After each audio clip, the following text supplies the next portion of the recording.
If you've ever been interested in experiencing a piece of fiction like Red Dead Redemption 2, you might have done a Google search and heard about something called Blood Meridian by the author Cormac McCarthy, the writer of No Country for Old Men and The Road. To a certain extent, I understand the comparison. Not only have the writers referenced Blood Meridian in the game and are clearly influenced by some aspects of it, but the graphic violence, ominous tone, and gang of realistically written outlaws heading the story of Red Dead Redemption 2 might give one the impression that its goals in terms of storytelling are similar to Blood Meridian's. This isn't true, though. Any reading of the two works, I think, should lead one to the conclusion that, instead of being similar, these two pieces of art are in fact dialectically opposed. Where Red Dead Redemption 2 exemplifies the characteristics typical of a Western, but updated for a more modern, more cynical audience, Blood Meridian instead spits in the face of the values held dear by the archetypical Western. It is then in those differences that the beauty of each becomes clear. I believe that both works of fiction are valuable in their own rights despite having differing themes, and that highlighting these differences allows one to appreciate the intention behind many of the narrative decisions made in both works.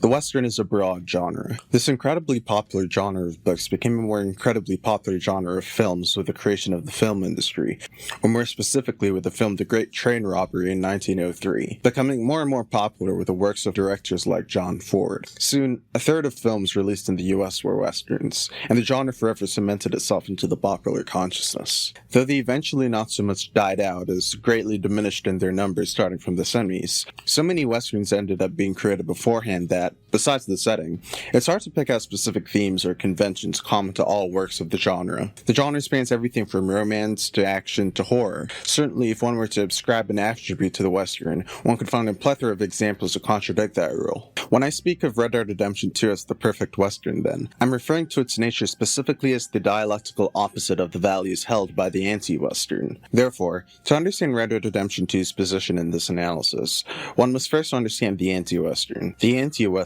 or revisionist Western, is a work of fiction that, like the Western, is set in the Old West period of the United States, but instead of trying to communicate certain ideals and contributing to the mythologization of the Old West American culture, instead depicts a darker, oftentimes brutally realistic world that highlights the flaws of the West as seen in its historical context. Whereas the Western aims to present a certain moral view, one often based on the ideals of freedom and a connection to nature, the anti-Western uses the historical lack of an organized law structure present in the Old West to portray a world with no heroes or villains, where actions can't be said to be right or wrong, where ideals take a backseat to material conditions. And Red Dead Redemption 2 is not this. It may have a more unusual sense of morality, but it is nonetheless a very moral game. I mean, it literally has a morality system, but even besides that, the story, through its themes and direction, puts almost every idea and entity discussed at some point in its own moral spectrum. One of my favorite examples of this occurs when the gang arrives at one of the foremost symbols of civilization, Saint-Denis. Okay, there she is. A real city. The future.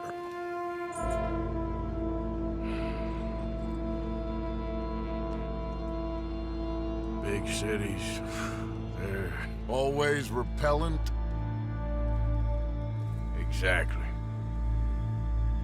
I'll find you in there. Go see what you can figure out. Yes. Here, the game links inextricably the very concept of civilization to filth, pollution, claustrophobia, and the death of Dutch's freedom-loving way of life. And in this, it differs from many other Westerns, and perhaps even the majority of Westerns. Especially in older Westerns, a common theme was the manifest destiny of the United States to tame and ultimately control the savage lands of the West. Man's relationship with nature is traditionally that of the white man coming to dominate nature and those who sought to live alongside it. Most notably the Indians, or Native Americans, whatever you want to call them. And yet still, I would argue that even if a story were to focus only on the perspectives of the Indians, that if it kept its moral center around the ideas of cooperation, a positive relationship with nature, etc., that it would still qualify as a Western. In fact, Red Dead Redemption 2 goes out of its way to highlight the similarities in the struggle of Dutch's outlaw gang and the Native Americans, that of resistance to an expanding supremacist state tyranny. We can say definitively then that there is one thing Red Dead Redemption 2 values above all: proper memes. Hey! This is all going to plan. I'm real sick, John. Well, Besides the memes, there seem to be a few other things it values. Whether or not he succeeded at it, it is clear that the character of Dutch fancies himself a sort of Robin Hood figure, faced in deliberate opposition to the tyranny of capitalist liberal democracy. In this vein, virtually all capitalists and representatives of the American government are portrayed basically as pure evil. It's the wages. Folk feel that you... Feel? Business doesn't give two figs about feelings, sir, not two figs. You people venerate savagery, and you will die.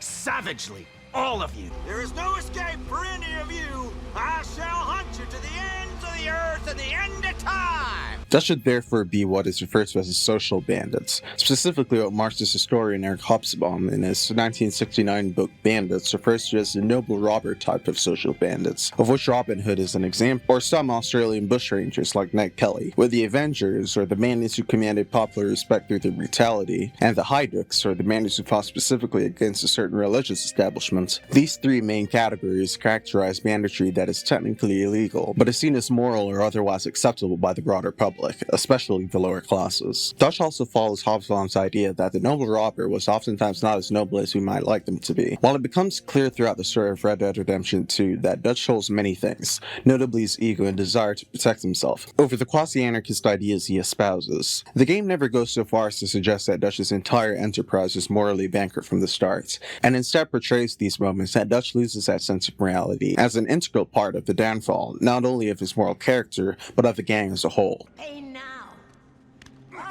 Dutch, what are you doing? Jesus.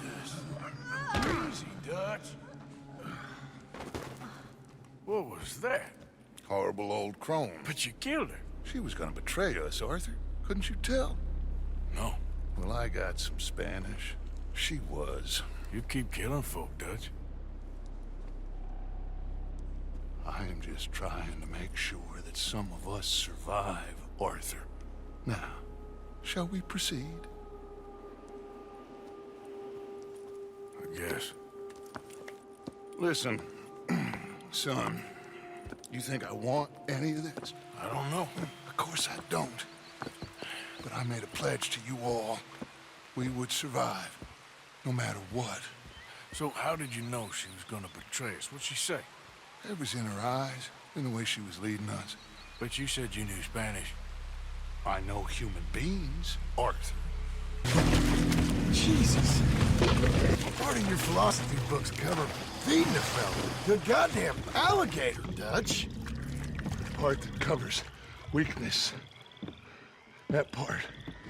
The game makes clear, even from the beginning, that the morally objectionable parts of the gang, the debt collecting, the unnecessary killing, well, like most of the gang's moral failures, only a symptom of their increasing desperation while being hunted by various political forces, nonetheless contributed to its own destruction. It thus implies that Dutch's gang peaked in all senses when they most adhered to that noble robber sense of morality, stealing from the rich, fighting encroaching state tyranny, and the cultural and governmental forces of white supremacy, giving to and helping the poor and lower classes, etc. Red Dead Redemption 2 portrays this theme most strongly through Arthur Morgan. Since reckoning with Dutch's failings is the main theme of the game, it only makes sense that as the protagonist, Arthur should have the strongest perspective on it. It is through this, the game separates its meaning of redemption from that of the first game. In the first game, we are made to believe that John's redemption has already happened, and thus the first is more about the death of the idea of redemption set against the death of the Wild West. The second, however, is far more straightforward, being about the literal redemption of the main character. It's important to note then what that redemption entails for Arthur,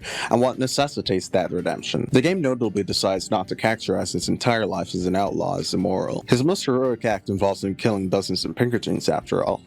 No, the game specifically characterizes Arthur's fall from that ideal of the noble robber is really what must be redeemed. Mama! Mama! Oh, you're a silly boy. Archie, oh, we do. Get out of here. Go live someplace else. Start over. Here, take this. I don't need it no more. I don't want your money. Yeah, I know you don't want it. I don't. You sure as shit need it. Take it. No. I ain't looking for forgiveness. It ain't about that. But don't forgive me. Just take the money and get out of here, please. I know I ruined your life. I suffer for it every day. But don't let yourself get killed for pride. I seen it kill too many folk.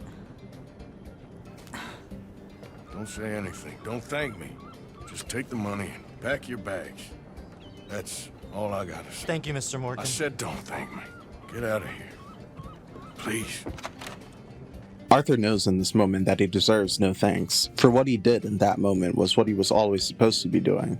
In this small, sad moment, the game wonders like the first if redemption is really possible, or if the damage caused is a weight one can never escape.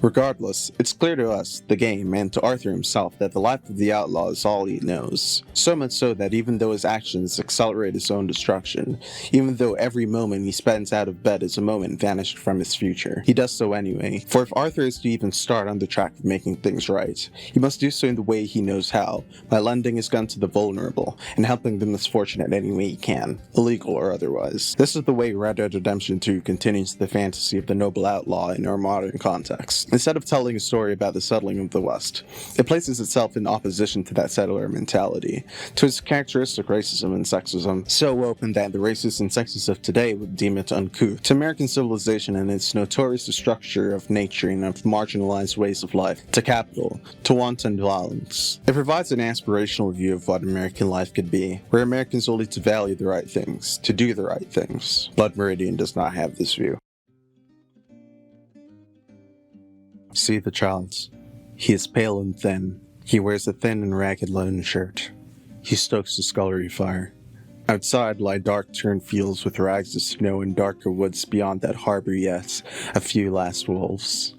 His folk are known for hewers of wood and drawers of water, but in truth his father has been a schoolmaster. He lies in drink, he quotes from poets whose names are now lost. The boy crouches by the fire and watches him. Night of your birth, 33. Leonids they were called. God had the stars did fall. I looked for blackness, holes in the heavens. The dipper stove. The mother dead these 14 years did incubate in her own bosom the creature who would carry her off. The father never speaks her name. The child does not know it. He has a sister in this world that he will not see again. He watches, pale and unwashed. He can neither read nor write, and in him brews already a taste for mindless violence. All history present in that visage, the child the father of the man. With these words, the epic story of Blood Meridian begins, with the child predisposed to violence entering a world that has no place for him and cannot control him. Senseless violence is often a theme of anti-westerns. For example, an even older anti-western novel, Butcher's Crossing, focuses on the mass slaughter of buffalo in the American West through a fictionalized narrative about people who oftentimes, after becoming desensitized to the deaths of those they deem inhuman, reveling in the dominating force of murder. Blood Meridian is about many, many things. But if there's one thing I'd have to say it's most about, it is the question of what brings a person to the point of desiring destruction for the sake of itself. Already gunfire was general within the tent, and a dozen exits had been hacked through the canvas walls, and people were pouring out, women screaming, folks stumbling, folk trampled underfoot in the mud. The kid and his friend reached the hotel gallery and wiped the water from their eyes and turned to watch. As they did so, the tent began to sway and buckle, and like a huge and wounded Medusa, it slowly settled to the ground, trailing tattered canvas walls and ratty guy ropes over the ground. The bald-headed man was already at the bar when they entered. On the polished wood before him there were 2 hats and a double handful of coins. He raised his hand, but not to them. They stood up to the bar and ordered whiskeys, and the kid laid his money down, but the barman pushed it back with his thumb and nodded. "These here is on the judge," he said. Judge Holden. A beast of a man, albino, completely hairless and near 7 feet tall. In that moment the kid finally meets the judge, and his walk down the path of destruction is solidified. For in the context of the book, an eviler man has never graced the earth. He's the main figure in the Glanton gang, supposedly headed by John Joel Glanton, a group of scalp hunters the kid falls in with who mainly kill Indians, those the U.S. was at war with and those the U.S. was not in kind, and eventually nearly everyone who crosses their path. At the head of the philosophy of this mayhem is the judge, this freakish symbol of evil, a child killer, a child rapist, an animal abuser, a killer of man, woman, and child alike, and yet a philosopher, a paleontologist, paleontologist, a linguist, a jurist, a man who puts all his skills towards terrorizing all life wandering upon the earth, even among a group of men one might deem to be the worst of humanity. The judge stands out not as an extension of the human evil brought out by material conditions that characterizes the other members of the gang, but as an embodiment of pure evil. And like many characters in Blood Meridian, he was real. According to the testimony of Glenton gang member Samuel Chamberlain in his autobiography, My Confession, the second-in-command now in charge of the camp was a man of gigantic size who rejoiced in the name of Holden, called Judge Holden of Texas. Who or what he was no one knew, but a cooler, more blooded villain never went unhung. He stood 6'6" in his moccasins, had a large fleshy frame, and a dull, tallow-covered face destitute of hair and all expression, always cool and collected. But when a quarrel took place in bloodshed, his hog-like eyes would gleam and his sudden ferocity worthy of the countenance of a fiend. Terrible stories were circulated in camp of horrid crimes committed by him when bearing another name of the Cherokee Nation in Texas. And before we left Fronteras, a little girl of 10 years was found in the Chaparral Valley violated and murdered. The mark of a huge hand on her little throat pointed out him as the ravager, as no other man had such a hand. But though all suspected, no one charged him with the crime. He was by far the most educated man in northern Mexico. More than educated, the judge seems nearly omnipotent and omniscient. As such, both in real life and in the book itself, people often speculate as to the humanity of this character, for unlike the others who revel in violence for their own self-gratification, for the feeling of domination it brings, for the money, for whatever, the judge seeks destruction and misery for its own sake. No better shown than when someone asks him about the gnosis on his environment he ritualistically scribes into a book he owns. A Tennessean named Webster had been watching him, and he asked the judge what he aimed to do with his notes and sketches, and the judge smiled and said that it was his intention to expunge them from the memory of man. Webster smiled and the judge laughed. Webster regarded him with one eye asquint, and he said, "Well, you've been a draftman somewheres, and them pictures is liking up the things themselves, but no man can put all the world in a book, no more than everything drawn in a book is so." "Well said, Marcus," spoke the judge. "But don't draw me," said Webster, "for I don't want it in your book." "My book or some other book," said the judge. "What is to be deviates no jot from the book wherein it's read. How could it? It'd be a false book, and a false book is no book at all. You're a formidable riddler, and not match words with you. Only save my accustomed mouth from out your legend there, for I'd not have it shown around perhaps to strangers." The judge smiled. "Whether in my book or not, every man is tabernacled in every other, and he in exchange, and so on, in an endless complexity of being and witness to the uttermost edge of the world. McCarthy's such a fucking beautiful writer. He has a talent for making everything blisteringly real and present, each sentence like poetry, a simple poetry that nonetheless has the weight of an ancient religion. It's impressive how long Blood Meridian feels for a book of 337 pages, largely because it is so dense with meaning and description, especially of the harrowing landscapes of the Old West. They rode that day through low hills, barren save for the scrub evergreens.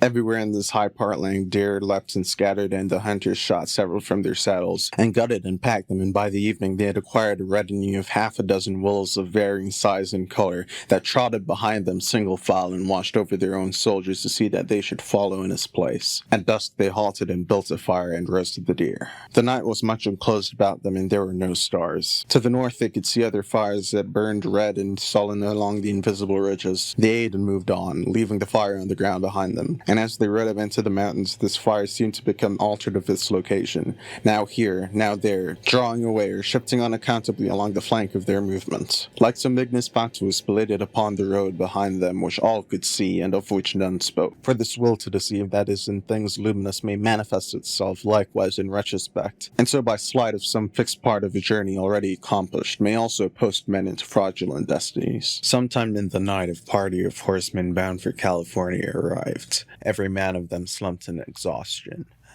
Yet within the hour they'd ridden out again. By midnight, when the souls of the dead were rumored to be about, the scalp hunters were again howling in the streets and discharging their pistols in spite of rain or death, and this continued sporadically until dawn.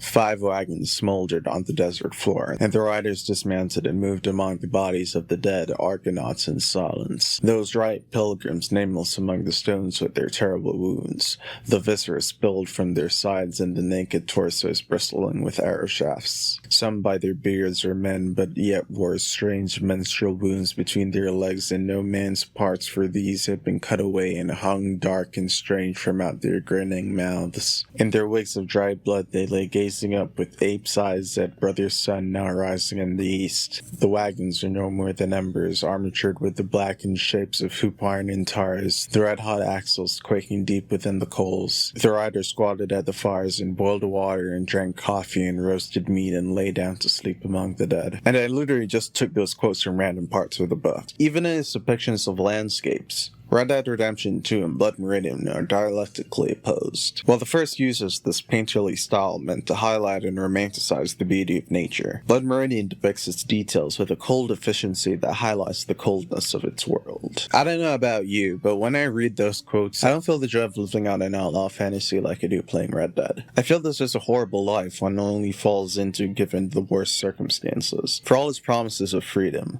living in the West was a brutal experience. Most people, outlaw or not, lived tough, often short lives. The environment was dangerous, there were a lot of people who do you harm, and that's what you had to deal with if you had it lucky. And while Red Dead does allude to this, with Arthur and John both having joined the gang when they were children, I don't feel the desperation the kid felt in those days before he joined Glanton, before he could unleash his psychopathic urges on the world. Another thing the Red Dead tries its best to avoid is what made both the West and the rest of the United States hell for anyone who wasn't part of its hegemonic ruling class: bigotry. And to an extent I understand why. It couldn't have gotten away with not portraying racism, so it did, but made most of the sympathetic main characters not racist to keep its theme of idealized morality, featuring as much racism as was realistic for the West would have brought to the game. Blood Meridian, however, is clearly unconcerned with controversy. There's 4 things that can destroy the earth, he said: women, whiskey, money, and niggers. What you're dealing with, he said, is a race of degenerates.